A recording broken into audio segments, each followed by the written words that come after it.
подземными толчками. Они могут произойти из-за движения тектонических плит или движения подземной короны. Они могут быть как сильные, которые могут принести большой ущерб планете, так и слабые, которые мы не можем ощутить. მიწისძვრის სიძლიერე შეიძლება იყოს 1-დან 12 ბალამდე. 1-დან 4 ბალის დროს მიწისძვრა სუსტია და მას ვერც გავჩნევთ. 5-ბალიან მიწისძვრას ვგრძნობთ, მაგრამ არაფერი არ ხდება. 6-ბალიანი მიწისძვრის დროს კედლებში შეიძლება გაჩნდეს ბზარები. 7-ბალიანი მიწისძვრის დროს შენობებს აზიანებს. 8 ბალის დროს დიდი ძალა აქვს.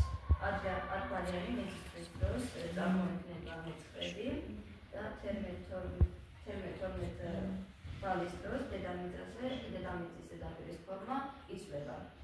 По шкале Рихтера землетрясения бывает от 1 до 13 баллов. С 1 до 4 баллов мы не ощущаем, так как толчки не сильные. Пятибалльное землетрясение мы почувствуем, но ничего не происходит, так как землетрясение слабое. А уже 6-бальное землетрясение на стенах появляются трещины. Во время 7-бального землетрясения здания шатаются. 8-9-бальное землетрясение происходит оползень, а уже от 10 до 13 баллов землетрясения изменяется форма земной поверхности и происходят большие катастрофы.